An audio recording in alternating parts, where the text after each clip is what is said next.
So let us try to look at the molecular orbital theory.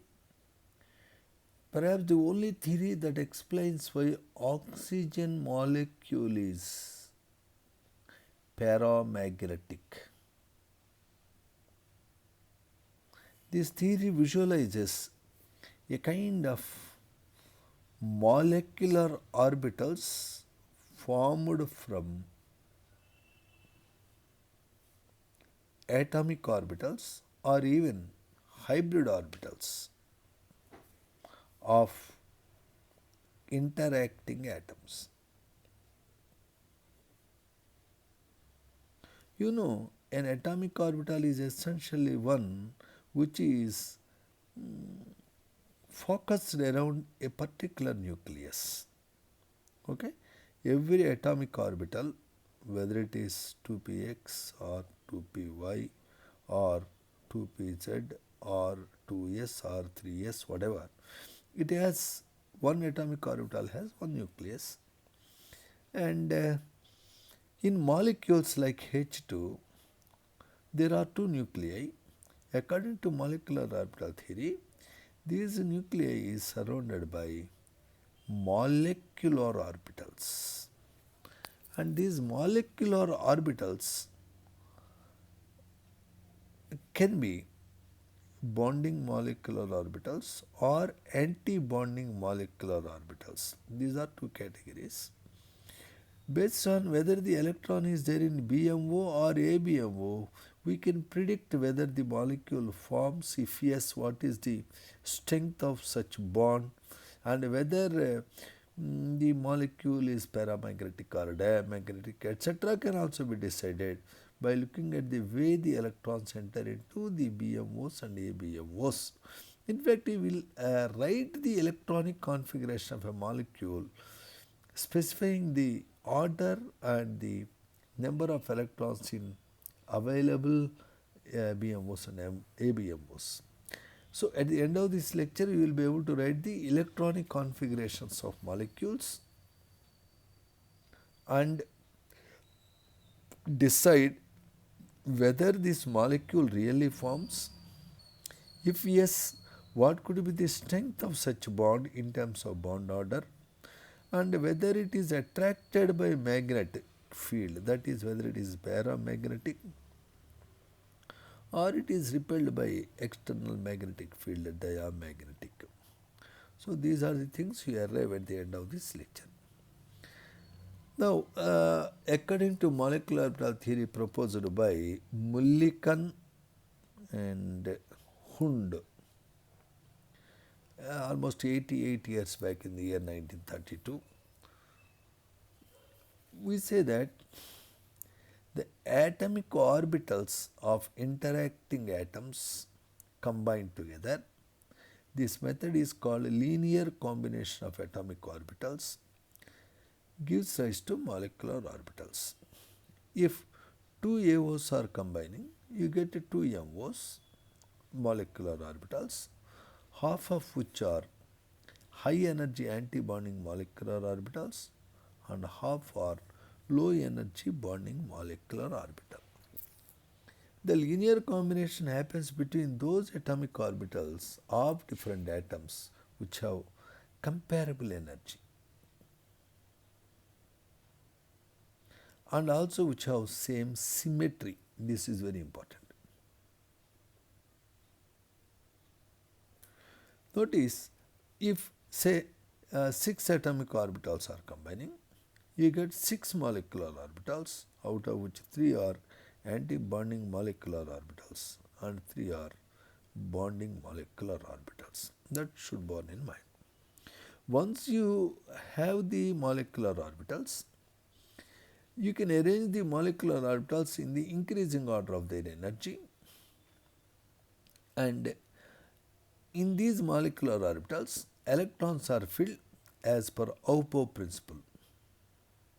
Also, as per Pauli exclusion principle, that no molecular orbital can have more than 2 electrons, and as per Hund's rule, that is, if there are degenerate molecular orbitals, electrons do not pair up in them unless each one gets one unpaired electron.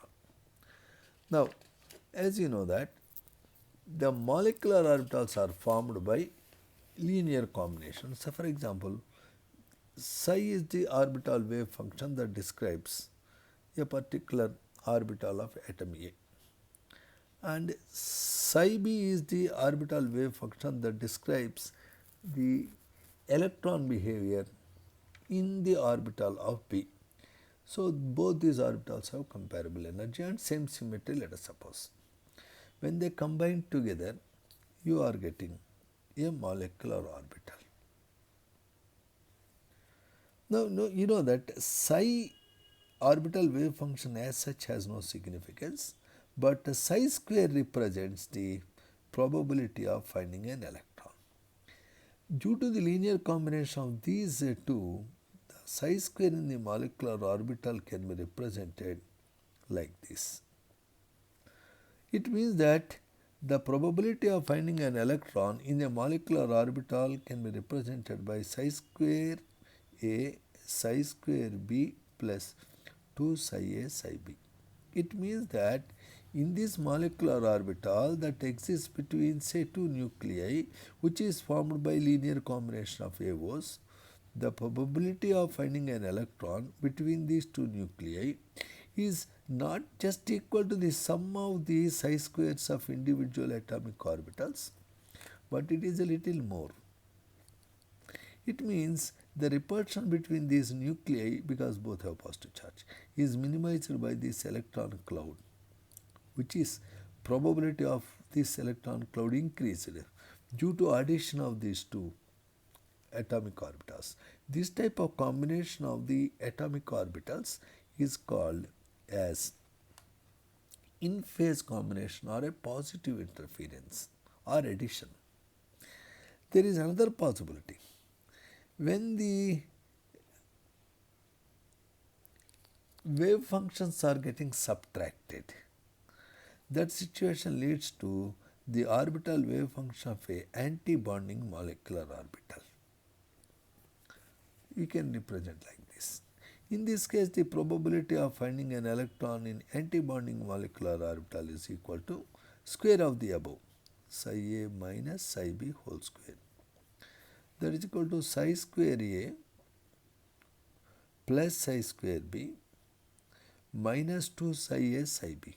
It means the probability of finding an electron between these two nuclei got diminished to some extent than the psi square A and psi square B.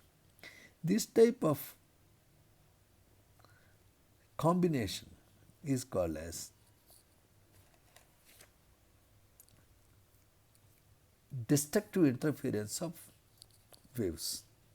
It means the electron wave which is there in an orbital can have a constructive interference that leads to the formation of bonding molecular orbital, destructive interference that leads to the formation of anti-bonding molecular orbital.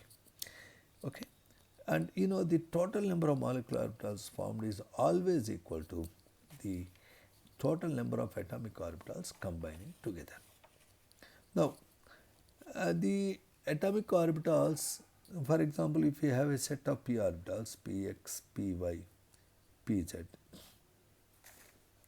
px orbital of one atom and px atomic orbital of another atom can combine to give sigma type of bonding molecular orbital. I can call it as sigma px BMO. And the subtraction of these two atomic orbital wave functions can give anti-bonding molecular orbital represented by sigma star px ABMO.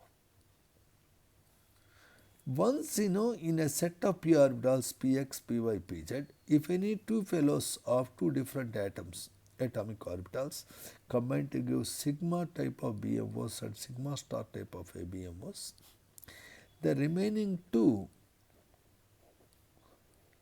atomic orbitals can combine to give what is called as pi BMO and pi star ABMO. The other fellow also, which is coming towards you and going away, it can also make one more pi BMO, pi star BMO. Therefore, in a given set of p orbitals in px, py, pz, any two, say px, px or py, py or pz, pz, generally we take pz, pz, pz, if they are combining together sigma pz BMO, sigma star pz ABMO, remaining p orbitals, that is py and px, can make pi BMOs, 2 in number, and 2 pi star ABMOs. We indicate ABMO, antibonding molecular by star, bonding molecular orbital by simple pi or sigma. Presence of electrons in BMOs lead to the formation of stable molecule formation. If there is excess of electrons in ABMOs, or if the number of electrons in BMOs is equal to number of electrons in ABMOs, both these situations cannot lead to the formation of a stable molecules. In fact, whether there is a possibility of formation of stable molecule or not can be looked at by considering bond order, which is given by half into number of electrons in BMOs minus number of electrons in ABMOs. In the next video, we talk about how to develop these molecular orbitals, how to decide the way of filling the electrons in these. But at this point of time, we are concluding by saying molecular orbital theory is one of the best and finest theories that can be applied to organic molecules or any other molecule, which can explain the strength of bonds, magnetic behavior of bonds, etc. Thank you very much. We will be considering more about this in the next video.